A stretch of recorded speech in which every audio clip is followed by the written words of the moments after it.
దేవుని నామములో మీ అందరికి వందనాలు చెల్లిస్తున్నాం. దేవుడు ఈ దినము ఆరాధన వర్తమానం కొరకై మార్క్స్ వార్త 2వ అధ్యాయము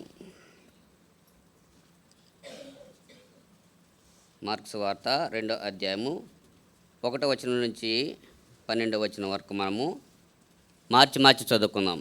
1వ వచనం నుంచి 12వ వచనం వరకు మొదటి వచనం నేను చదువుతాను, 2వ వచనము మీరు చదవండి.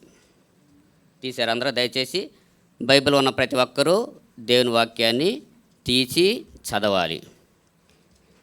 మార్క్స్ వార్త 2వ అధ్యాయము 1వ వచనం నుండి. కొన్ని దినములైన పిమ్మట ఆయన మరల కపెర్నహూములోనికి వచ్చెను.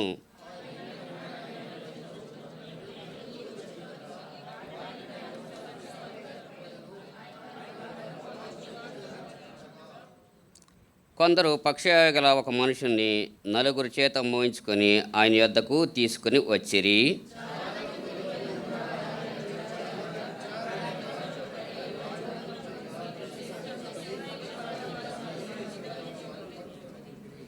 యేసు వారి విశ్వాసం చూసి, కుమారుడా, నీ పాపాలు క్షమించబడి ఉన్నాయని పక్షగాలవానితో చెప్పెను. వారు ఇతడు ఇట్లెందుకు చెప్పుచున్నాడు, దేవదోషం చేస్తున్నాడు కదా, దేవుడొక్కడే తప్ప పాపమును క్షమించగలవాడెవడని తమ హృదయంలో ఆలోచించుకొనిచుండిరి.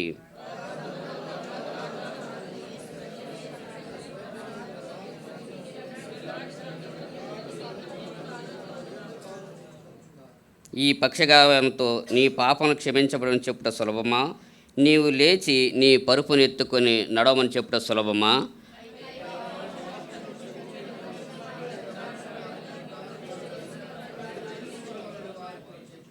పక్షగలవాయని చూసి, నీవు లేచి నీ పరుపుని ఎత్తుకొని ఇంటికి పొమ్మని నీతో చెప్పుచున్నాను. 12వ వచనం అందరం చదువుకుందాం. తక్షణమే వాడు లేచి పరుపుని ఎత్తుకొని వారందరూ ఎదుట నడిచిపోయాను కనుక వారందరూ విభ్రాంతి పొంది, మనం ఇలాంటి కార్యములు ఎన్నడూ చూడలేదని చెప్పుకొనుచు దేవుని మహిమపరిచరి. దయచేసి ప్రార్థన చేసుకుందాం, మోకరించుద్దాం. దేవుని సహాయం కొరకై చిన్న ప్రార్థన. ప్రేమ కలిగిన మా తండ్రి, కృప కలిగిన దేవా, ప్రేంగల్ మా తండ్రి, కృప కలిగిన మా దేవా, నీ పరిశుద్ధ పాదాలకు వందనాలు, స్తుతులు, స్తోత్రాలు నాయన. ఈ దినం ప్రభా ఆరాధన నిమిత్తమైన తండ్రి నీ లేఖన భాగాల్లో నుంచి ప్రభా మార్క్స్ వార్త 2వ అధ్యాయం ప్రభా మా ముందు తీసుకొచ్చినందుకు నీకు వందనాలు. ఇదిగో నా తండ్రి, ఈ యొక్క అధ్యాయంలో ఉన్న సత్యాన్ని మర్మాన్ని ప్రభా మీరు మాకు బయలుపరచుటకు సహాయం దయచేసి అడుగుతున్నాం. ఇదిగో నా తండ్రి, నిలబడుతున్నాను, జ్ఞాపకం చేసుకోండి.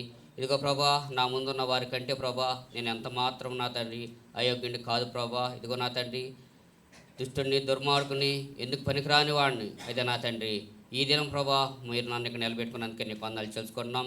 ఈ సమయంలో ప్రభా నా సొంత మాటలు కాకుండా ప్రభా ఇదిగో ప్రభా మీరే మాతో మాట్లాడండి, నా నోటికి బూరగా ఉండండి ప్రభా, సహాయం దయచేయమడుగుతాను. వర్తమానంలోను బలవర్తమానంలోనూ నాయన మీరే తోడుగుని నడిపిస్తారు నమ్ముచు మా ప్రభు మా రక్షకుడైన యేసుక్రీస్తు అతి పరిశుద్ధ నామంలో స్తుతించి ప్రార్థించి అడిగి వేడుకుంటున్నాను తండ్రి, ఆమేన్.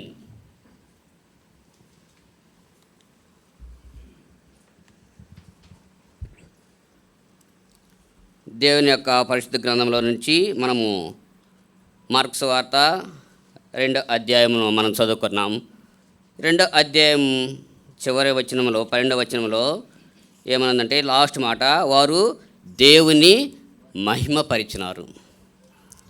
దేవుని ఎందుకు మహిమపరిచారంటే దేవుని యొక్క గొప్పతనాన్ని చూసినారు, వారి జీవితాల్లో కలిగిన అద్భుతాన్ని చూసినారు. ప్రియ సహోదర సహోదరి, ఈ దినము నీవు నేను కూడా దేవుణ్ణి మహిమపరిచేవారుగా మనం ఉండాలి, దేవుణ్ణి ఆరాధించేవారుగా మనం ఉండాలి. మరి ఎందుకు మనము దేవుని ఆరాధించాలి, ఎందుకు వారు అక్కడ దేవుని ఆరాధించారు, మహిమపరిచారు, ఘనపరిచారు అనేది మనం కనుక గమనించినట్లయితే, ఇక్కడ దేవుని యొక్క లేఖన భాగాలు మనం చూసినట్లయితే ఇక్కడ మరి మొదటి వచనంలో కొన్ని దినములైన పిమ్మట ఆయన మరలా కపెర్నహూములోనికి వచ్చెను. ఈయన కపెర్నహూములోనికి వచ్చి ఉన్నాడని చెప్తున్నాడు. అక్కడ ఏమైనా కొన్ని దినములైన పిమ్మట అంటే ఆల్రెడీ ఈయన ఒకసారి కపెర్నహూముకి వచ్చి ఉన్నాడు. ఇదంతా కానీ చూస్తే కొంచెం మనం బ్యాక్గ్రౌండ్లోకి వెళ్దాం. అక్కడ కానీ చూసినట్లయితే ఈ వాక్యం మనకు అర్థమవుతూ ఉంటుంది. యేసు ప్రభు తన పరిచర్యను మొదలుపెట్టిన తర్వాత ఆయన నజరేతుని విడిచి, నేను కొద్దిగా ఫాస్ట్గా వెళ్తానమ్మా, టైం కూడా 30 మినిట్స్లో క్లోజ్ చేయాలి. మరి నజరేతుని విడిచిన తరువాత ఆయన కపెర్నహూములో తన పరిచర్యను మొదలుపెట్టినప్పుడు మరి తన శిష్యులను తీసుకొని మొదటిసారిగా కపెర్నహూములో పేతురు అత్త వాళ్ళ ఇంటికి వచ్చి ఉన్నాడు. ఆ పేతురు అత్త వాళ్ళ ఇంటికి వచ్చినప్పుడు వారి అత్త ఏ స్థితిలో ఉన్నదంటే చెప్పగలరా మీరు? జ్వరముతో బాధపడుతూ ఉన్నది. అక్కడ ఉన్నది జ్వరముతో బాధపడుతున్న, నేను వాక్యం చదువుతున్నప్పుడు జ్వరంతో బాధపడుతున్నానికి ఇంత అవసరమా? ఆయన అక్కడ అంటున్నాడు, లేఖన భాగాలు గమనించినట్లయితే చేయి పట్టుకుని లేవనెత్తెను అని ఉన్నది లేఖన భాగంలో. మరి చేయి పట్టుకుని లేవనెత్తంటే ఆయన పట్టుకొని లేపే అంత, ఆయన చూడగానే ఆమె తిరిగి లేచేంత శక్తి కూడా ఆమె దగ్గర లేదు ప్రియ సహోదరి. అందుకే ఆయన ఆమె చేయి పట్టుకొని లేవనెత్తెను అని ఉన్నది. మరి ఇక్కడ కానీ చూసినట్లయితే అనుకున్నాను, ఆమెకి జ్వరమే కదా, యేసుప్రభు ఇంటికి వచ్చినప్పుడు గబక్కని లేచి అయ్యా ప్రేయర్ని చెప్పలేకపోయిందా? నా ఆలోచన. చెప్పలేకపోయిందంటే ఆమె చెప్పలేకపోయింది. ఎందుకంటే ఇక్కడ చూసినట్లయితే ఆమెకున్న జ్వరము మామూలు జ్వరము కాదు. దైవజనులు కొంతమంది చెప్తున్నారు ఆ జ్వరం ఎలాంటిదంటే మరి రక్త విరోచనాలతో కూడుకున్న జ్వరం అంట. ఆ రక్త విరోచనాలతో కూడుకున్న జ్వరం కాబట్టి ఆమెకు జ్వరంతో ఉంటుంది. కాబట్టి మనకు జ్వరం వచ్చినందుకు ఏమైనా తినగలమమ్మా? నోరు సహించదు. ఎందుకంటే నోరంతా చేదు, అవునా కాదా? జ్వరం ఎవరికి రాలేదు? మీరు ఎవరికి జ్వరం రాలేదమ్మా? చేదుగా ఉంటుంది, తీగా ఉంటుంది మీ నోరు, తినలేము. ఒకటి ఇక్కడ నుంచి భోజనం లోపలికి వెళ్ళటం లేదు, ఏమీ పోవట్లేదు, బాడీ అంతా నీరసం అయిపోయింది. రెండోది రక్త విరోచనాలతో కూడుకున్న జ్వరం అంటున్నాడు. మరి ఆ యొక్క యూరిన్ ద్వారా ఇదంతా ఆమెలో ఉన్న శక్తి అంతా వెళ్ళిపోతుంది. కాబట్టి ఈమె బాగా బలహీనపడింది. బహుశా 2 నుంచి బాధపడుతుందో, 3 నుంచి బాధ, 5 నుంచి బాధపడుతుందో మనకు తెలియదు. అయితే బలహీన స్థితిలో ఉన్నదని మాత్రం చెప్తున్నాడు. ఇప్పుడు ఏం జరిగిందంటే ఇదంతా ఈ బ్యాక్గ్రౌండ్ కొన్ని దినములైన తర్వాత ఈయన ఎందుకు కపెర్నహూముకు వచ్చి ఏం జరిగిందని గురించి చెప్తున్నా. మరి ఆ పేతురు అత్తగారు అట్లాంటి బలహీన స్థితిలో ఉన్నప్పుడు మరి బహుశా అది చిన్న పట్టణమే కాబట్టి ఆ ఎదుంటి వాళ్ళు పక్కింటి వాళ్ళు మరి ఆమె పడుకున్నది. మరి రోజు నిద్రలేసేవాళ్ళు, ప్రజలు చెప్పుకునేవాళ్ళు, లేదా ఒకరికొకరు మరి యోగక్షేమాలు మాట్లాడుకుంటూ ఉండేవాళ్ళు. కానీ పేతురు అత్త బలహీన పడింది కాబట్టి ఇంట్లో పడుకుని ఉంది. మొదటి రోజు చూశారు, ఎదుటి వాళ్ళు పక్కింటి వాళ్ళు కనపడలేదు. మరి సరే ఏదో పని మీద ఉందో ఏదో అనుకున్నారు. రెండో రోజు కూడా చూసినా కనపడలేదు. ఈమె ఎక్కడుంది? మంచంలో పడి ఉంది, బలహీన స్థితిలో ఉంది.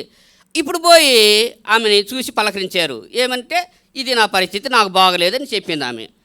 ఆ బాగలేని స్థితిలో ఉన్నప్పుడు యేసుప్రభు ఆమె దగ్గరికి వచ్చినాడు, వాళ్ళ ఇంటికి వచ్చినాడు. ఆమె ఇంటికి వచ్చి ఆమెను చెయ్యి ఎత్తుకొని లేపినాడు. ఆమె జ్వరం ఆమెను విడిచినది. ఆమె ఏం చేసినట్టు వాళ్ళకి పరిచర్య చేసింది. ఇప్పుడు ఎక్కడి నుంచి వచ్చిందమ్మ శక్తి? వచ్చిందా శక్తి? ఈమెకి వచ్చిందా రాలేదా? ఇప్పుడు దాకా మంచంలో పడుకున్న మీరు కొద్దిగా ఫాస్ట్గా నాకు కోఆపరేషన్ చేయండి. ఎందుకంటే అన్నగారు మనకు సమయం ఇచ్చారు. మరి సమయాన్ని దాటిపోతే మంచి పద్ధతి కాదు మన క్రమంలో. కాబట్టి ఎప్పుడైతే ఆమె లేచి పరిచర్య చేసిందో ఇప్పుడు దాకా ఈ జనాలందరికీ ఈమె కనపడలా. 4-5 రోజుల నుంచి మంచంలో ఉంది. ఒక ఎగ్జాంపుల్ అనుకోండి, మంచంలో ఉంది. ఒక్కసారి ఆమె పరిస్థితి అందరికీ తెలిసిపోయింది, ఆ వీధిలో వాళ్ళందరికీ తెలిసిపోయింది. ఈమె బాగా బలహీన పడిపోయింది, బాగా మరి నీరసముగా ఉంది అని వీళ్ళందరికీ తెలుసు. అలాంటి సమయంలో యేసుప్రభు ఈమె ఇంటికి వచ్చి ఎప్పుడైతే ఈమెని స్వస్థపరిచారో ఈమె లేచి వీళ్ళకి పరిచర్య చేయడం మొదలుపెట్టింది. ఇప్పుడు 4-5 దినాల నుంచి అనుకోండి, ఎగ్జాంపుల్ 4-5 దినాలు అనుకోండి. ఇప్పుడు ఇంట్లో కూరగాయలు ఏమి లేకపోవచ్చు బహుశా, లేకపోతే ఇంట్లో నీళ్ళు లేకపోవచ్చు బహుశా. ఇప్పుడు యేసుప్రభు ఎప్పుడైతే ఈమెను ముట్టుకున్నాడో ఆమె జ్వరం ఇచ్చింది, ఈమె చివుక్కుని లేచి మరి ఆ పనుల ఇంటి చేయడం మొదలుపెట్టింది. బహుశా ఆ కుళాయి దగ్గరికి వెళ్ళి నీళ్ళు తెస్తుందేమో, మరి ఆ కొట్టు దగ్గరికి వెళ్ళి కూరగాయలు తెస్తుందేమో, ఏదేదో సంథింగ్. ఇప్పుడు ఈ జనాలు ఈమెను చూసినారు, అరే 5 రోజుల నుంచి ఈమె బాధపడుతుంది. ఎగ్జాంపుల్ నేను 5 రోజుల నుంచి చెప్తున్నా, ఇది కరెక్ట్ కాదు, ఊరకు మన ఆలోచన. కొన్ని రోజుల నుంచి ఈమె జ్వరంతో బాధపడుతుంది కదా, ఇప్పటికిప్పుడు ఏమైంది ఈమెకి? ఈమె లేచింత హడావుడికి పనిచేస్తుంది. ఈ శక్తి ఎక్కడి నుంచి వచ్చింది? అక్క శాంతక్క, అక్క మరి అక్క, నీకు మరి పేతురత్త గారి ఆమె పేరు రాయబడలేదు. ఊరక పేతురత్త, నీకు ఏమైంది? నిన్నటిదాకా నువ్వు పడిపోయినావు కదా, ఇప్పుడు నువ్వు ఈ శక్తి నీకు ఎలా వచ్చింది? ఈ బలం నీకు ఎలా వచ్చింది అంటే ఆమె ఏం చేసిందంటే, అయ్యా మా ఇంటికి ఒక దైవజనుడు వచ్చినాడు, ఆయన నన్ను ముట్టినాడు, నాకు వెంటనే శక్తి వచ్చింది, బలం వచ్చింది, నేను వాళ్ళకి పరిచయం చేస్తున్నాను, ఉపచారం చేస్తున్నాను. ఈ మాట ఎవరైనారంటే పక్కింటి మరి ఆ శాంత అక్కినింది. అయ్యో ఈమెకి ఇంత బలమైన వ్యక్తినే ఇంత బాగా చేస్తే మా మామ కూడా బాగలేదు, మా మామను కూడా ఆయన దగ్గర తీసుకెళ్దాం. ఆమెమో మా అత్తకు బాగలేదు, ఆయన తీసుకున్నాం, మా భర్తకు బాగా. ఇట్లా అందరూ ఒకరికొకరు తెలిసిపోయింది. ఈ ఇంట్లో ఆ ఇంట్లో ఇంటికి ఇందులో ఒకరికొకరు చెప్పుకునేసరికి ఇప్పుడు యేసుప్రభు వాళ్ళ ఇంట్లో కూర్చున్నప్పుడు అక్కడ రాసింది లేఖన భాగం, నేను కొంచెం ఫాస్ట్కి వెళ్తాను. వారి అందరి యొక్క రోగములు బాగు చేస్తూ ఉన్నాడు. ఇదంతా అయిన తర్వాత ఏం జరిగిందంటే ఇప్పుడు అర్థం వాక్యంలోనికి, ఇదంతా బ్యాక్గ్రౌండ్లో జరిగింది. కొన్ని దినములైన తర్వాత యేసు ప్రభు మరలా కపెర్నహూములోనికి వచ్చి ఉన్నాడు. అక్కడ ఎవరున్నారంట మా కపెర్నహూములో? పక్షవాయువు గల వ్యక్తి ఉన్నాడు. ఇదంతా ఆయన చెవికి పడింది. అయ్యో, ఒక దైవజనుడు వచ్చినాడు, ఒక మరి దేవుని వచ్చినాడు, మరి నేను కూడా ఆయన కడగపోతే బాగుండు, ఆయన ఇప్పుడు లేడు, మరి ఎట్టా నా పరిస్థితి ఎలా అంటే ఇప్పుడు ఆయన రోజు అడుగుతున్నాడు, అక్క శాంతక్క, ఊరకు చెప్తున్నానమ్మా, అక్క శాంతక్క, ఈసారి ఆయన కానీ మీ ఇంటికి కనిస్తే లేకపోతే మన ఊరికి కనిస్తే నాకు ఒకసారి చెప్పరా అన్నా, దావిదన్నా ఒకసారి మీరు చెప్పరా అన్నా, డేవిడ్ అన్నా, అన్నా పౌలన్నా, ప్రతిరోజు ఇదే పని. ఈయనకి ఎవరిని వచ్చేవాళ్ళని పోయేవాళ్ళని అడుగుతూ ఉన్నాడు. ఎందుకు అడుగుతున్నాడు? ఈయన కూడా స్వస్థత కావాలి. ఈయనకే ఏ వ్యాధి ఉంది? ఇక్కడ పక్షవాతం ఉంది. ఆ రోజే గారు బహుశా తెలుసుంటే ఈయన బహుశా ఈ బాధలో పడినవాడు కాదు. ఒకరు తెలిసినప్పటికీ కూడా ఈయన పక్షవాతం అంతటి తను స్వయంగా పైకి లేవలేడు. పక్షవాతం అంటే ఎలాంటి జబ్బు అమ్మా? ఎలాంటి జబ్బు? బ్రతికుండి కూడా చచ్చినోడితో సమానమే. ఈ చెయ్యికి పక్షవాతం వచ్చిందంటే మనం బ్రతికే ఉంటాము. ఈ చెయ్యి తీసి ఇంకొకరికి పెడితే ఇది వదులుతుంది. స్వయంగా ఇది తీసి పెట్టడానికి మనకి శక్తి లేదు, రాదు. కాబట్టి అలాంటి జబ్బుతో బాధపడుతున్న వ్యక్తి ఇప్పుడు ఈయన అందరిని అడుగుతున్నాడు, అక్క ప్లీజ్ అక్క వస్తే చెప్పండి అక్క, అన్న చెప్పండి అక్క, అందరిని బతిమాడుతున్నాడు. ఎందుకంటే ఇతను పక్షవాతంతో బాధపడుతున్నాడు. ఇతను సహాయం చేసేవాళ్ళు ఎవరు లేరేమో, బహుశా ఇతను లేపేవాళ్ళు ఎవరు లేరు. ఒక ఉన్నప్పుడు కూడా వాళ్ళు విసుక్కుంటున్నారేమో, గొనుక్కుంటున్నారు, అయ్యో నువ్వు మంచంలో ఉన్నావే, నీకెవరు చేస్తారు ఈ సేవలు అని అంటున్నారేమో. ఆయన బాధ ఇక్కడ మనకు కనపడుతుంది. అందరినీ బతిమలాడుతూ ఉన్నాడు ప్రియ సహోదరి. అలాంటి సమయంలో మరి ఇంకొక మాట ఏమిటంటే, ఈయన ఈ కపెర్నహూమును విడిచి పక్కనున్న ఏ ఒక్క ఊరికో కనిపెట్టి, యెరూషలేముకో ఇంకొక పక్కన ఊరికి కనిపెట్టి ఆ ఊరిలో ఉండని తెలిసి బహుశా ఆడబోయేవాడేమో. ఆయన ఎక్కడుండంటే ఆ పై వచనంలోకి వెళ్తే, ఈ మార్క్స్ పై వచనంలోకి వెళ్తే 2వ అధ్యాయం పై వచనంలోకి వెళ్తే 45వ వచనంలో అంటున్నాడు, అయితే వాడు వెళ్ళి దాన్ని గురించి విస్తారంగా ప్రకటించుట, ఈ సంగతి ప్రచురం చేయటం ఆరంభించిన గనుక ఆయన ఇక పట్టణంలో బహిరంగ ప్రవేశించలేక వెలుపున అరణ్య ప్రదేశంలో ఉన్నాడు. ఇప్పుడు ఈయన ఎక్కడున్నాడమ్మా? వేరే ఊర్లో లేరు. ఇక్కడ ఏం జరిగిందంటే ఒక అద్భుతం జరిగింది. ఈయన చెప్పొద్దు అన్నాడు, ఈయన చెప్పాడు. ఈ చెప్పడం వల్ల ఎట్లా అంటే ఇక జనాలు ఎక్కడెక్కడి నుంచి జనాలు గుంపులు వచ్చి ఈయన మీద పడిపోతున్నారు. ఈ గుంపులకు వచ్చి ఈయన మీద పడిపోతున్నారు. ఈయన అందరికీ బాగు చేస్తున్నాడు. అయితే ఇక్కడ ఉన్నారు వీళ్ళు, మరి యూదులు మత పెద్ద వీళ్ళు అంతా ఉన్నారు. వీళ్ళకి మరి ఆయన మీద దేవదోషం చేస్తున్నాడని అసూయ కలిగింది. ఇంక నేను ఎప్పుడు పట్టుకుందామా, ఎక్కువ శిక్షిద్దాం ఈయన అన్న ఆలోచనలో వీళ్ళు ఉన్నారు. అందుకని ఈయన పట్టణాల్లో ఉండకుండా వెలుపులు ఎక్కడ ఉంటున్నాడమ్మా? అరణ్యంలో ఉంటున్నాడు. కాబట్టి ఆ ఊరికి వెళ్ళలేకపోయాడు. తీసుకుని ఎక్కడ పోతారు? వాళ్ళ అడ్రస్ అని తెలిస్తే అక్కడ పోవచ్చు. ఈయన ఎక్కడ ఉన్నాడో తెలియదు. అరణ్యంలో ఆ చెట్టు కింద ఉన్నాడు, ఈ గిట్టుకున్నాడు చెప్తున్నమాట, అరణ్యంలో ఉన్నాడు. కాబట్టి ఇదంతా జరిగింది. ఇప్పుడు కొన్ని దినములైన తర్వాత ఆయన మరలా ఎక్కడికి వచ్చాడంటమ్మా? కపెర్నహూముకి వచ్చాడు. ఈ మాట మరలా ఆయన చెవిన పడింది. మరి ఈయన బాధ చూడలేక మరి అక్కడ ఆయన ఫ్రెండ్స్ ఒక నలుగురు ఏం చేశారంటే, మరి ఈయన కూడా యేసుప్రభు దగ్గర తీసుకెళ్ళి ఈయన కూడా బాగు చేయించాలి, ఆయన దగ్గర తీసుకెళ్తే చాలు మరి ఈయన స్వస్థత పొందుతాడని వాళ్ళకి తెలుసు ప్రియ సహోదరి. ఎందుకంటే ఆ బాగైన వాళ్ళలో కూడా ఈ ఫ్రెండ్స్లో కూడా కొంతమంది ఉన్నారేమో, వాళ్ళ బంధువులు కూడా ఉండొచ్చేమో బహుశా. కాబట్టి ఈ యొక్క నలుగురు యేసుప్రభు దగ్గరికి ఈ యొక్క మరి పక్షవాతం గలవాడిని తీసుకోవడానికి సిద్ధపడ్డారు. ఎంతమంది తీసుకుపోయారమ్మా? ఈ నలుగురు 4 లక్షణాలు గల వ్యక్తులు. ఫస్ట్ వాళ్ళకి అసహించుకునే తెలియదు, అసహించుకోవటం. రెండోది వాళ్ళకి అలిసిపోని వ్యక్తులు. ఈ 4 విషయాలు చెప్తున్నాను, నలుగురు, ఎందుకంటే ఇవి మనకు ముందు ఉపయోగపడతాయి. అసహించుకోలేదు, అలిసిపోలేదు, పట్టు విడవని వ్యక్తులు, నమ్మకం ఉంచిన వ్యక్తులు. నలుగురు 4 లక్షణాలు చెప్పిన. ఎందుకంటే ఇప్పుడు వీళ్ళకి అసహ్యము లేదు. ఆ పక్షవాతం గలవాడు ఎప్పుడు స్నానం చేసాడో మనకు తెలియదు. ఆడి పరిస్థితి ఏంటో మనకు తెలుసు. ఎవరన్నా పక్షవాతం గలవాళ్ళని చూస్తే, మా నాన్నకు కూడా ఈ మధ్యకాలంలో పక్షవాతం వచ్చింది, ఆయన పరిస్థితి నాకు తెలుసు. మా అమ్మ సేవ చేస్తూ ఉంది ఆయనకి, కానీ పరిస్థితి మనకు తెలుసు. అన్ని మంచంలోనే ఉంటాయి చెప్తున్నమాట. అయినప్పటికి కూడా అయ్యో వీడి దగ్గరికి మనం ఏంటి పోయేది, మొదట ఆలోచన వాళ్ళకి ఏం లేదంటమ్మా? అసహించుకునేది లేదు. వాళ్ళకి ఆ ఆలోచన రాలేదు. వాళ్ళకి ఎంతసేపటికి బహుశా ఆ నలుగురు ఫ్రెండ్స్, వీడు మనతో ఆడినోడే కదా, మనతో పాడినోడే కదా, మనతో తిరిగినోడే కదా, వీడిని కూడా ప్రభు దగ్గర తీసుకెళ్తే వీడు కూడా బాగైతే తిరిగి మనలాగే అవుతాడన్న ఆలోచన, ఆశ వారిలో ఉన్నది ప్రియ సహోదరి. ఎప్పుడైతే ఆయన వచ్చినని తెలిసినాదో ఈ నలుగురు కలిసి ఈయన్ని యేసు ప్రభు దగ్గరికి తీసుకుని వెళ్ళినారు. మొదట తీసుకువెళ్ళడానికి వాళ్ళకి అసహించుకోవాలి. ఎక్కడ ఆయన్ని ఇష్టంగానే తీసుకుని వెళ్ళాడు. అక్కడ ఇష్టంగా తీసుకునేప్పటికీ అక్కడ ఏం జరిగిందంటే, ఎప్పుడైతే పేతురత్త ఇంటి దగ్గరికి పేతురత్త మరి వేరే ఇంట్లో అక్కడ ఫస్ట్ సారి పేతురత్త వాళ్ళ ఇంట్లో ఉంది, రెండోసారి ఎక్కడుందమ్మా? కపెర్నహూములో ఆయన ఎవరిల్లో పేరు రాయిలా మనం చెప్పుకోవడానికి కుదరదు. ఒక ఇంట్లో ఉన్నాడు, ఆ ఇంట్లో ఉన్నాడని తెలుసుకొని ఈయన్ని అక్కడికి, అమ్మ అర్థమవుతుంది నేను చెప్పేది, అర్థమవుతుందమ్మా, నేను కొంచెం ఫాస్ట్గా చెప్తున్నా నాకు తెలుసు, ఎందుకంటే టైం లేదు కాబట్టి కొంచెం అర్థం చేసుకోవడానికి దయచేసింది. ఇప్పుడు ఈ నలుగురు వ్యక్తులు ఈయన తీసుకొని ఎక్కడికి పోయినారు? యేసు ప్రభున్న ఇంటికి వెళ్ళినాడు. ఇప్పుడు యేసు ప్రభున్న ఇంటికి వెళితే అక్కడ ఏముంది? అక్కడ జనాలు ఎంతమంది ఉన్నారమ్మా? ఎంతమంది ఉన్నారు? నాకు అర్థం కావట్లేదు. అనేకులు, చాలా మంచి మీరు, చాలామందికి ఈ వాక్యం అర్థం కాదు. అక్కడ వాకిటి అయినా పట్టలేదన్నారు. కాబట్టి నేనే అనుకున్నాను, వాకిటి దాకే కదా, 7 నుంచి 6 దాకా ఉంటారేమో జనాలు, వీళ్ళు ఎందుకు అంత ఇదిగా అయిపోయినారు? అక్కడి నుంచి యేసు ప్రభు అని గట్టిగా పిలిచి నేను పలికేవాడు కదా అని నేను అనుకునేవాడిని. తర్వాత వాక్యం చూస్తుంటే ఆ యొక్క ముందు భాగంలో కానీ చూసినట్లయితే ఆ పట్టణమంతయు ఆయన ఆ యొక్క ఇంటి ఉన్నాడని రాసింది. ఇప్పుడు చాలామంది జనాలు ఉన్నారు. ఎలా ఉండాలి? మొదట వీళ్ళు అసహించుకునే వ్యక్తులు కాదు, ఆయన తీసుకొచ్చారు. ఇప్పుడు ఏం చేసినారంటే 2 లక్షల మెటీరియల్లో పట్టు వదలని వ్యక్తులు. ఈ జనాలందరూ ఉన్నప్పటికీ కూడా, ఏది ఏమైనప్పటికీ కూడా, ఈరోజు ఎలాగైనా మనము ఈ యొక్క వ్యక్తిని యేసుప్రభు యొక్క దగ్గరికి చేర్చాలన్న ఆలోచన వారిలో పట్టు విడవరువదిగా ఉన్నది. ప్రియ సహోదర సహోదరి, అలా ఉన్నప్పుడు వీరికి ఇంకా అందరి జనాలు పిలిచినా పలకడు, అమ్మ తప్పుకమ్మ ఇది చేసుకుంటే ఉండయ్యా మనం తప్పుకుంటామమ్మా, ముందు నన్ను బాగు చేయించుకొని మనం ట్రైన్ ఎక్కాలంటే బస్సు ఎక్కాలంటే తోసుకొని ఎక్కుతాం, నేను ముందు నాకు సీటు కావాలని. కానీ ఇక్కడ జనాలు ఏం చేస్తున్నారంటే, అమ్మ ఈయన కొద్ది బాగలేదు, కొద్ది తప్పుకొని అంటే, ఉండవయ్యా మేము ముందు వచ్చింది ఎందుకు అంటారు ఛాన్సులు. కానీ అలా అడిగే పరిస్థితి ఇక్కడ లేదు. ఎలాగైనా ఈయన్ని ప్రభు చెంతకి చేర్చాలి. వీళ్ళకి ఒక ఆలోచన వచ్చింది, అయ్యో మరి జనాలు చాలామంది ఉన్నారే, ఈసారి వచ్చినప్పుడు చూద్దాంలే అని అనుకోలేదు. వీళ్ళు ఎలాగైనా ప్రభుని చేర్చాలన్నారు. ఇప్పుడు ఎలాగైనా ప్రభుని చేర్చాలంటే వీళ్ళకి వచ్చిన ఒక ఆలోచన ఒకటి, ఇంటి కప్పు నిప్పాలనుకున్నారు. ప్రియ సహోదర సహోదరి, మరి ఈ జనాల నుంచి అయితే మనం వెళ్ళలేము. కనీసం మీరు ఎట్లయితే మరి ప్రభు దగ్గర చేరాలి అంటే వీరికి ఆటంకం వచ్చింది. ఇక జనాలను చెల్లలేము, ఇంటి కప్పు అడ్డంగా ఉంది. ప్రియ సహోదరు, సరేలే వీళ్ళు గట్టిళ్ళేమో, ఇది తిప్పితే వాళ్ళు ఏమని అంటారులే అని అనుకోలేదు.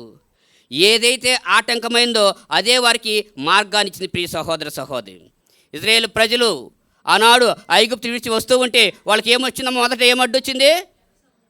ఆ సముద్రం చూసి వాళ్ళు ఆగారు. కానీ దేవుడు ఏం చేసినాడు? మోషేతో ఏం చెప్పినాడు? మోషే నీ చేతిలో ఉన్న కర్రను ఎక్కడ పెట్టమన్నాడు? ఏమైంది ఇప్పుడు? సముద్రం ఏముందో ముందు వాళ్ళకి? సముద్రము అడ్డముగా ఉన్నది. ఏదైతే ఆటంకమైందో ఆ ఆటంకమే వారికి మార్గాన్ని ఇచ్చింది. ఇక్కడ ప్రియ సహోదర సహోదరి, ఇంటి కప్పు వారికి అడ్డంగా ఉన్నది. ఇక ఏం చేయాలో అర్థం కాని పరిస్థితులు ఉన్నారు. ఆ ఇంటి కప్పుని వాళ్ళు ఓపెన్ చేసేసినారు. ఈ ఇంటి కప్పే మనకు ఆటంకం ఉంది, ఇదే మనకు మార్గాన్ని ఇస్తుంది. ఇక ఇట్లా తప్పితే మనం వేరే మార్గంలో ఈ బిడ్డని మనము యేసుప్రభు దగ్గర చేర్చలేమనుకున్నారు. ఆ ఇంటి కప్పుని విప్పినారు. మరి ఆ యొక్క బిడ్డని ఎక్కడ చేర్చినారమ్మా? యేసుప్రభు కూర్చున్న దగ్గరికి దింపారా లేదా? దించినారు. ఇప్పుడు యేసుప్రభు ఆయన్ని చూస్తూ ఉన్నాడు, జనాలు కూడా ఆయన్ని చూస్తూ ఉన్నారు. ఇక్కడ 2 రకాల చూపులు ఉన్నాయి, జాగ్రత్త. జనాలంతా ఏం చేస్తున్నారంటే, ఈ ఫ్రెండ్స్ కానీ జనాలు కానీ వీళ్ళకి తెలుసు ఈయన గొప్పవాడు, ఈయనకి అర్థమైపోయింది. మరి ఈయన బాగు చేస్తాడు, ఈ అద్భుతాన్ని ఈయన ఎట్లా చేస్తాడని చూద్దాం అనుకుంటా ఉన్నాడు. కానీ ఈయన మాత్రము ఇంకో విధంగా చూస్తున్నాడు. ఆ పక్షివాలను చూసినప్పుడైతే అతను మరి హృదయమంతా పాపాలతో నిండి ఉన్నది. యేసుప్రభు తమ హృదయంలో అనుకుంటున్నాడు, బహుశా నేను ఇతని శరీరాన్ని మాత్రమే స్వస్థపరిస్తే ఈయన బాగవుతాడు, మరలా లోకంలోకి వెళ్తాడు. కానీ ఈయన పాపాలు క్షమించేవాడు ఎవరు లేరు.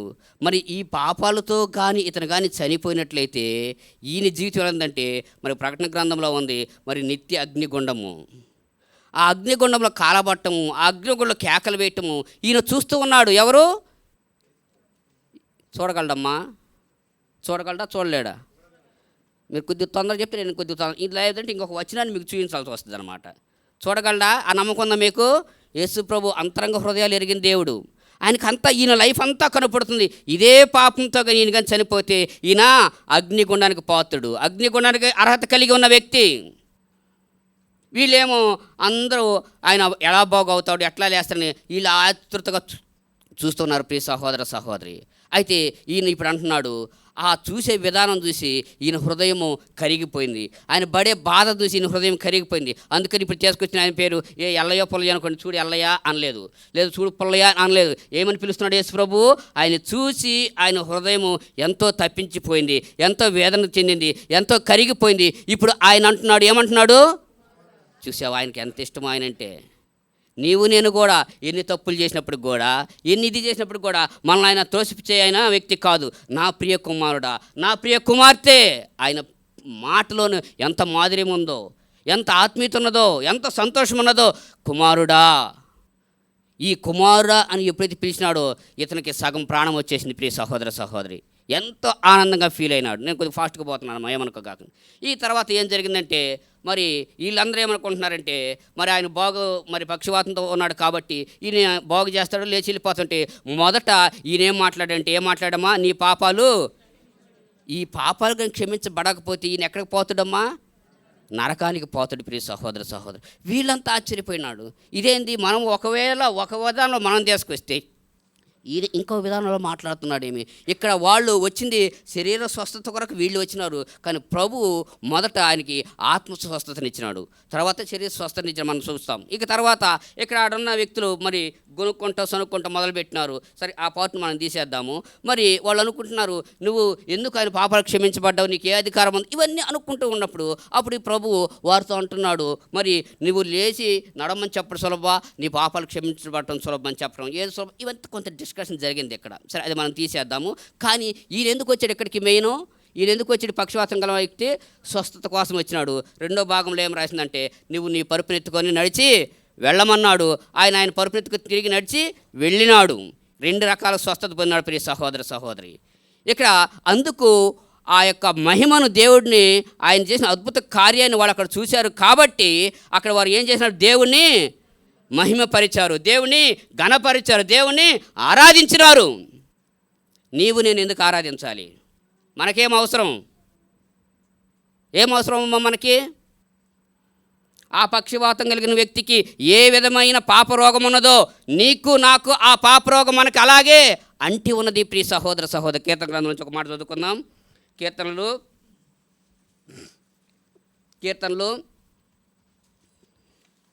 మరి 51 కీర్తనలో చదువుదాం.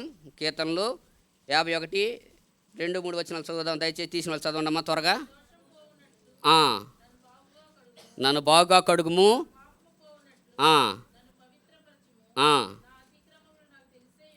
చాలమ్మా, నా అతిక్రమము నాకు. మీరు నన్ను అనుకోవచ్చు, అన్న ఏదో వాక్యం చెప్తాను చాలా మంచిది అనుకోవచ్చేమో. నా దుర్మార్గమైన ఆలోచన, నా పాప జీవితం అంతా ఎవరో తెలుసమ్మా? ఈయనెవరో తెలుసు, నీదెవరో తెలుసు. మనం అంటున్నాడు అక్కడ, నా యొక్క పాపము నాకు తెలిసే ఉన్నది. మనం ఎక్కడ పాపం చేసినాం, ఎక్కడ జారిపోయినాం, ఎక్కడ పడిపోయినాం. ఈనాడు నీవు నేను కూడా అదే పాపంలో ఉంటే, ప్రభువుకి రాకడలో నీవు నేను ఉంటే, మనము కూడా ఆ పక్షవాతం కలిగిన వ్యక్తికి ఏ యొక్క నరకము సిద్ధముగా ఉన్నదో మనకు కూడా ఆ నరకము సిద్ధముగా ఉన్నది. నీవు నేను కూడా ఆ యొక్క నరకానికి పాత్రులంగా ఉన్నాం ప్రియ సహోదర సహోదరి. మన జీవితాలు పాపంతో నిండి ఉన్నాయి, మన జీవితాలు శాపంతో నిండి ఉన్నాయి. ఇలాంటి పరిస్థితుల్లో నన్ను కాపాడేవాడు ఎవరు? నిన్ను రక్షించేవాడు ఎవరున్నారు? ప్రియ సహోదర సహోదరి, దేవుడు అంటున్న మాట.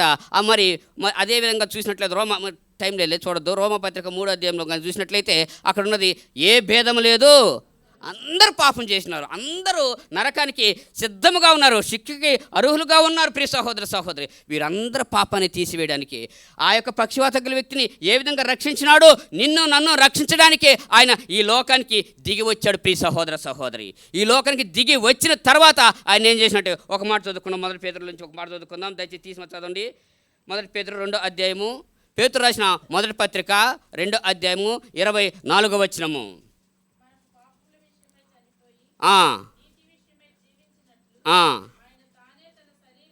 ఆయన తానే తన శరీరమందు మన పాపములను రాను మీద మోసుకొనెను. ప్రియ సహోదరు, చదవమ్మా. ఆయనకు పొందిన గాయముల చేత స్వస్థత నొందితిరి. ప్రియ సహోదర సహోదరి, ఈనాడు నా జీవితం ఎలా ఉన్నదంటే, ఆనాడు ఆ పక్షవాతం కలిగిన ఆ యొక్క ఆత్మ పాపంతో ఏ విధంగా నిండి ఉన్నదో, ఏ విధంగా శాపానికి గురి అయినదో, ఏ విధంగా శిక్షకు రెడీగా ఉన్నదో, ఈనాడు నా జీవితము మనందరి పాపములు మనకు తెలుసు. మనందరూ ఈ యొక్క పాపంతో మనం మరణిస్తే మనం నిత్య అగ్నిగుండమని మరి యేసు ప్రభువు తెలుసు. ప్రియ సహోదర సహోదరి, ఈ యొక్క పాపంలో నుంచి నిన్ను నన్ను రక్షించడానికి ఆయన పక్కన కూర్చోబెట్టుకొని ఆయన మహిమ రాజ్యంలో సంతోషంగా ఉండటానికి ఆయన తన పరమును విడిచి ఈ భూమికి దిగి వచ్చినాడు. ప్రియ సహోదర సహోదరి, అలా దిగి వచ్చడం ద్వారానే నీకు మరి నీ పాపం పోలేదు. నా పాపం ఎంత కఠినమైందో, ఎంత ఘోరమైందో ప్రియ సహోదర సహోదరి, నా పాపం పోవాలంటే ఆనాడు ఆ పక్షవాతంగా ఒక నోటి మాట, ప్రియ నీ యొక్క పాపాలు క్షమించబడి ఉన్నాయని చెప్పే, రెండోది నీ పరుపుని ఎత్తుకొని నువ్వు నడమని చెప్పినప్పుడు ఆయన తన యొక్క జబ్బుని విడిచిపెట్టి ఆయన పరుపుని తీసుకొని నడిచి వెళ్ళినాడు. నోటి మాట. ఈనాడు నా పాపం పోవాలంటే ఆ నోటి మాట సరిపోవట్లేదు.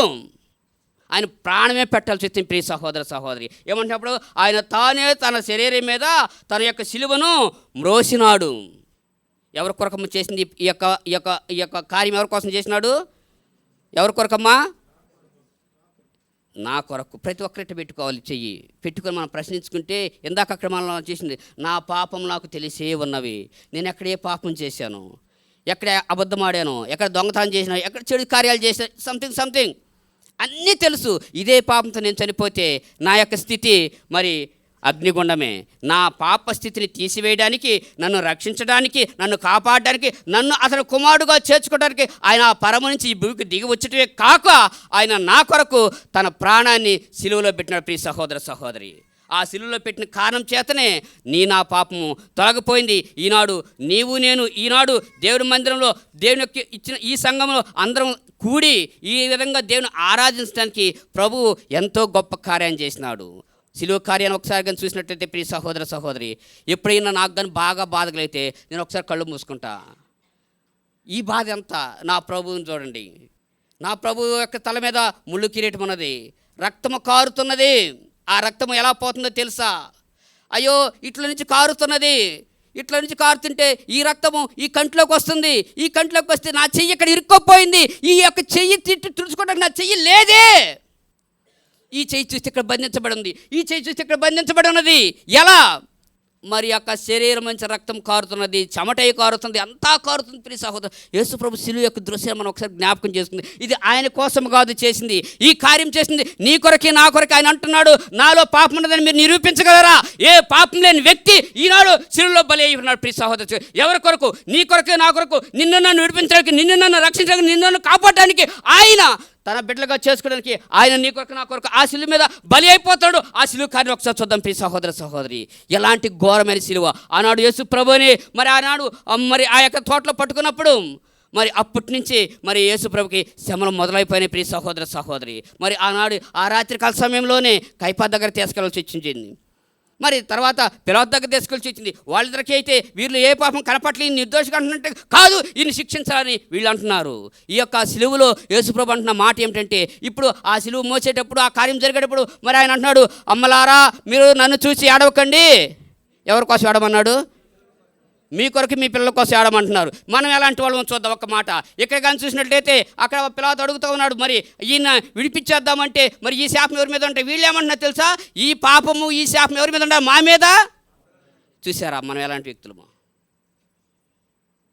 యేసుప్రభు నువ్వు బాగుండాలి, నీ పిల్లలు బాగుండాలని ఆయన కోరుకుంటే మనం ఏమంటున్నామంటే, నీవు ఏమైపోయినా పర్లేదు, మేము శాపానికి గురైన పర్లేదు, మా పిల్లలకు కూడా శాప. చూసావా మానవుని యొక్క నైజం, ప్రభు యొక్క ప్రేమ ఒక్కొక్కటి నా కోసం ఆడుకోకండి, మీకోసం ఆడండి, మీ పిల్లల కోసం ఆడండి అంటే మేమేమంటున్నామంటే అక్కడ మా మీద మా పిల్లల మీద ఈ శాపం ఉండాలనుకుంటున్నాం. ప్రియ సహోదర సహోదరి, అయితే ప్రియ సహోదర సహోదరి, ప్రభువు ఆ రాత్రికాలు పట్టబడ్డప్పుడు కైపా దగ్గరికి వెళ్ళినాడు.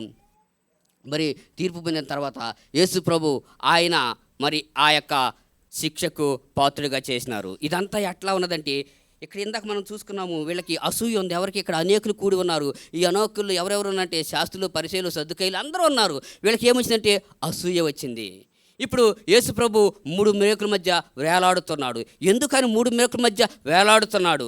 యేసు ప్రభు నిన్ను నన్ను సృష్టించినప్పుడు మొదట మరి ఆ మానవుడు సృష్టించినప్పుడు ఆయన పెట్టినవి లేవు, ఆయన లేని 3 వచ్చినాయి ఈ మానవుల్లోకి. ఆ మానవులకి ఏమొచ్చిందో చూద్దాం. మొదటి యోహాను రాసిన మొదటి పత్రిక చూద్దామమ్మా. యోహాను రాసిన మొదటి పత్రిక 2వ అధ్యాయంలో చూద్దాం. యోహాను రాసిన మొదటి పత్రిక 2వ అధ్యాయము 16 వచనం. దయచేసి తీసిన వాళ్ళు త్వరగా ఎవరైనా చదవండి. లోకంలో ఉన్నదంతయు అనగా శరీరాశయు, నేత్రాశయు, జీవపు డంబమును ఎవరి వలన? తండ్రి వలన పుట్టినవి కావు. అవి లోక సంబంధాలమ్మా. ఇవి తండ్రి వల్ల పుట్టినవి కావు. దేవుడు మరి అక్కడ మనుషుని చేసినప్పుడు ఇవేమీ పెట్టలేదు. లోకాశ, శరీరాశ, జీవబలమం, ఈ 3 ఆయన పెట్టలేదు. ఎప్పుడైతే తినవద్దన్న పండుని మరి ఎవరు తినింది? ఇంకా ఒక్కడేనా? ఇద్దరు తిన్నారు కదా. సరే, ముందు ప్రేరేపించిన అవ్వే. సరే, ఆ స్టోరీ మనం వదిలేద్దాం, చెప్తాను అన్నమాట. తిన్నారు. ఎప్పుడైతే తినవద్దన్న పండుని తిన్నారో ఆ యొక్క పండు తిన్న తర్వాత వీళ్ళకి ఏమొచ్చినాయి? ఇప్పుడు నేత్రాశ, శరీరాశ, ఇవన్నీ తండ్రి వల్ల పుట్టిన. తండ్రి మానవుని సృష్టించినప్పుడు ఈ 3 వారిలో లేవు. ఎప్పుడైతే తినవద్దన్న పండుని తిన్నాడో ఈ 3 వచ్చినాయి. ఈ 3 రావటం ద్వారానే ఈనాడు నీవు నేను ఏమైపోయామంటే పాపానికి మరి మనం అర్హులమైపోయాం. శరీరాశ వచ్చేసింది, నేత్రాశ వచ్చేసింది, జీవడం వచ్చేసింది, గర్వం వచ్చేసింది. చూసినంత నాకు కావాలనుకుంటున్నాం. శరీరాశ, శరీరంతో ఏ తప్పులు చేస్తున్నామో మీకు నాకు అందరికి తెలిసినాయే. కాబట్టి దేవుడు మానవుడు సృష్టించినప్పుడు 3 లేవు. ఆ 3 ఇక్కడ ఈ పండు ద్వారా తినడం ద్వారా ఈ 3 వచ్చినాయి. ఈ 3టిని మరలా తిరిగి బంధించడానికి ప్రభు ఎన్ని మేకుల మధ్య వెళ్ళాడమ్మా? ఎన్ని మేకులు? దీంట్లో 2 కొట్టారు చేతిలో. దీంట్లో 2 కొట్టారమ్మా. ఒకటి కళ్ళకు 2 కలిపి 1. మొత్తం ఎన్ని వచ్చినాయి లోకంలోకి? పాపాలు 3 వచ్చినాయి. ఈ 3 పాపాలను బంధించడానికి ప్రభువైన యేసుక్రీస్తు ఆ 3 మేకుల మధ్య వ్రేలాడుతున్నాడు. ప్రియ సహోదర సహోదరి, ఈ వ్రేలాడే ముందుగా ఇంకా ఏం చేసినారంటే, బహుశా ఆ రాత్రికాల సమయంలో మరి యేసు ప్రభుని శిక్షకు అప్పచెప్పినాడు. ఆయన్ని కొడా దెబ్బలతో కొట్టినారు, గడ్డం పీకినారు, ఎన్ని చేసినారు ప్రియ సహోదర సహోదరి. ఇవన్నీ చేసినప్పుడు కూడా ఆయన భుజం మీద ఏం చేసినారమ్మా? ఏం పెట్టారు? సిలువను పెట్టిమాను. ఆ యొక్క మ్రాన్ని మోసుకుని పోవాలి. ఎక్కడ యేసుప్రభు సిలువేసింది? ఎక్కడ సిలువేశారు? గోల్కొతా. బాగా చెప్పాలి. గోల్కొతా మార్గమా? కొండ. గోల్కొతా కొండ. శరీరం అంతా నలగొట్టబడింది, శరీరం అంతా దున్నబడింది. ఎక్కడ చూసినా ఇంత గ్యాప్ కూడా లేదు. ఎక్కడికెక్కడికి మరి తునాతునకలైపోయిన శరీరము. ఆ తునాతునకలైపోయిన శరీరాన్ని మరి ఆయన కొట్టిన తర్వాత మరి ఆయన ఇప్పుడు గోల్కొతా కొండకి నడిపించాలి కాబట్టి మామూలుగా నడిపించట్లేదు. ఆయన మీద ఏం పెట్టారమ్మా? సిలువను పెట్టినారు. ఆ సిలువను పెట్టే ముందుగా ఏం చేసినట్టే ఆయనకి ఒక వస్త్రము కప్పినారు. ప్రియ సహోదర సహోదరి, మామూలుగా వస్త్రాలు తీసేసి కొట్టినారు, తర్వాత వస్త్రాన్ని కప్పినారు. ఆ వస్త్రానికి ఉన్న లక్షణం ఏమిటంటే అది శరీరానికి అంటుకుపోయే లక్షణం ఉంది. ఆ వస్త్రాన్ని కప్పినారు, శరీరం అంతా అంటుకొని పోయింది. ప్రియ సహోదర సహోదరి, ఇప్పుడు ఆయన మీద మరి సిలువను పెట్టినాడు. ఇప్పుడు ఆయన ఎక్కడికి ప్రయాణం అవుతున్నాడమ్మా? గోల్కొతా కొండకు ప్రయాణం అవుతున్నాడు. సాఫీగా ఉందా రోడ్డు? తారు రోడ్డా? ముళ్ళు రోడ్డా? ఎలా ఉంది? స్ట్రైట్గా ఉందా? గుంటల మెట్లుగా ఉందా? ఎట్లా ఉంది? స్ట్రైట్గా ఉంది, హైట్గా ఉన్నది. ప్రియ సహోదర, ఆ యొక్క కొండ మీదకి ఆ సిలువను ఆయన ఏం చేసినట్టమ్మా? మోయలేక మోసినాడు. ప్రియ సహోదరి, ఎవరి కొరకు ఇదంతా చేస్తుందమ్మా? ఎవరి కొరకు చేస్తున్నాడు? నా కొరకు నేను చేసిన పాపానికి నాకు రావాల్సిన శిక్ష అంతటిని ఆయన తాను మీద వేసుకున్నాడు. ఎందుకంటే నేను బాగుండాలని, నేను ఆయన బిడ్డగా ఉండాలని, నేను ఆయన కుమారుగా ఉండాలని, ఆయన కుమార్తెగా ఉండాలని, ఆయన రాజ్యంలో ఉండాలి, ఆయనతో పాటు సంతోషంగా ఉండాలని. ప్రియ సహోదర సహోదరి, ఇదంతా మోసుకొని వెళ్తున్నాడు. ప్రియ సహోదరు గమనించండి, మన చిన్న బిడ్డను మనం తీసుకొని కొంచెం దూరం నడిస్తేనే, మా బాబుకి 3 years వచ్చినాయి. కొన్ని ప్రోగ్రామ్స్ మేము పోస్ట్ పోన్ చేసుకుంటాం. ఎందుకో తెలుసా? ఆ బాబును మొయ్యలేకే. నిజం చెప్తున్నా, అబ్బో వీడిని ఇంత దూరం మొయ్యాలా, వదిలే మరే బోధంలే. కేవలము మా బిడ్డ వయసు 3 సంవత్సరాలు 7 కేజీలు ఉంటాం, 15 కేజీలు 20 కేజీలు చెప్తా మాట, అంత ఉండలే ఊరక. నేను 15 కేజీలు 20 కేజీలు మొయ్యలేక, నా బాబును మొయ్యలేక, నా బాబే నాకు పుట్టిన బాబే, నా బాబుని నేను మొయ్యలేక రేపు పోదాము అంటే, ఇక్కడ మరి ఏ సంబంధం లేని వ్యక్తి నిన్ను నన్ను తన బిడ్డగా అంగీకరించి నీ కొరకు నా కొరకు మనకొచ్చిన పాపాన్ని అంతటి ఆయన మీద వేసుకొని, ఆయన ఇప్పుడు నీ కొరకు ఆ సిలువని ఆయన పెట్టుకొని మరి ఇక్కడ పెట్టుకొని భుజం మీద పెట్టుకొని ఆయన కొండకి ప్రయాణిస్తున్నాడు, ఎక్కుతున్నాడు. ఒక్కొక్క అడుగు పడాలంటే ఎంత కష్టమో దయచేసి గమనించండి. ఆ యొక్క సిలువ బరువు కనీసం 100 కిలోల పైన ఉండొచ్చేమో, లేఖనాలు కొన్ని చెప్తున్నాయి పరిశీలిస్తే. 100 కిలోలు బరువు వేసుకొని రాత్రంతా ఏమన్నా తిన్నాడమ్మా? బిర్యానీ పెట్టారు, ఈయనకేమన్నా ఏమన్నా తిన్నాడా? అర్ధరాత్రిలో పట్టబడ్డాడు. అప్పటి నుంచే మరి అన్ని చోట్లకు తిప్పుతున్నాడు. నీళ్లు తాగింది మనకు కనపట్ల, శరీరంలో ఉన్న రక్తం అంతా వెళ్ళిపోయింది. ఇందాక మరి ఆమెకు రక్త విరోచనలో కదా, ఎవరికి? పేతురు అత్తకి. ఆమె బలంగా ఉందా, గట్టిగా ఉందా, సంతోషంగా ఉంది? ఎలా ఉంది? నీరసమయ్యి పడిపోయి ఉన్నది. ప్రభు శరీరంలో ఉన్న రక్తం అంతా పోయింది. తినటానికి తిండేం లేదు, ఏం తినలేదు, నీళ్ళు కూడా తాగినట్లేదు. ఇదంతటితో పోను ఆయన భుజం మీద ఏం పెట్టినాడమ్మా? సిలువ పెట్టినారు. ఈ సిలువ ఎవరి కొరకు? నీ కొరకు, నా కొరకే. ఆ సిలువను మోసుకొని ఆయన ప్రయాణం చేసిన గోల్కొతా కొండకు. ప్రియ సహోదర సహోదరి, నీవు నేను చేసిన ఈ 3 పాపాల ద్వారా అక్కడ ఆయన 3 మ్రేకులకి వేలాడబడ్డాడు. ఏ పాపమైతే లోకంలోకి వచ్చిందో అదే పాపాన్ని తిరిగి ఆయన బంధిస్తున్నాడు. ప్రియ సహోదర సహోదరి, 3 మ్రేకుల మధ్య వేలాడినాడు. ఎందుకంటమ్మా? నీవు చేసిన ఏం చేసావు? నేను ఏం చేసాం? పాపం చేశాం. ఇక్కడ పాపం అనేది 3 అక్షరాలు. ఈ పాపం ఏం చేసిందంటే జీవితాన్ని మారుస్తూ వచ్చింది. ఒకసారి చూద్దాం. మొదట లోకము మరి పాపం ఉన్నది. ఈ పాపాన్ని తీసివేయడానికి యేసుప్రభు ఈ లోకానికి వచ్చినాడు. యేసుప్రభు పాపాన్ని తీసివేద్దామని వస్తే యేసుప్రభుని చూసి వీళ్ళకి ఏం కలిగింది? గట్టిగా చెప్పాలి, మీరు కొద్దిగా గట్టి చెప్పండి. అసూయ, పాపము, 3 అక్షరాలు. ఈ పాపాన్ని తీసివేయడానికి వచ్చిన ఈయన చూసి ఏం కలిగింది? ఈ అసూయ ఏం చేసింది ఈయన్ని? నేను చెప్తానులే. ఈ అసూయ ఈయన ఏం చేసినట్టే సిలువ కప్పు చెప్పింది. సిలువ, ఈ సిలువ ఏం చేసిందమ్మా? ఆ సిలువ ఎప్పుడైతే వేసినారో ఆ సిలువలోంచి ఏమంతా వచ్చేసిందమ్మా? రక్తము కార్చబడింది. ఈ రక్తము ఏం చేసిందమ్మా? ఏం తెచ్చింది? ఈ రక్తం కార్చబట్ట ద్వారా ఆ రక్తంలో నేను కడగబడతాడు. నీకు నాకేమొచ్చింది? రక్షణ. ఈ రక్షణ ఏం చేసింది? ఇంకొక 3 అక్షరాలు సృష్టించింది. ఏం చేసిందమ్మా? సువార్త. ఈ సువార్త 3 అక్షరాలు అన్ని గుర్తుపెట్టుకోండి. నేను మళ్ళీ 3 అనలేను, ఎందుకంటే టైం నాకు ఆల్రెడీ ఇచ్చిన టైం అయిపోయింది. ఈ సువార్త ఏం చేసిందమ్మా? ఇంకేం చేసిందమ్మా? ఈ సువార్త ఎప్పుడైతే విన్నాడో ఈ యొక్క వ్యక్తి ఎక్కడ చేర్చబడ్డాడు? సంఘము. ఈ సంఘములో ఏం చేసుకున్నాడంటే ప్రార్థన. ఈ ప్రార్థన ద్వారా ఏం చేసిందంటే మేము యొక్క దేవుని యొక్క రాకడ.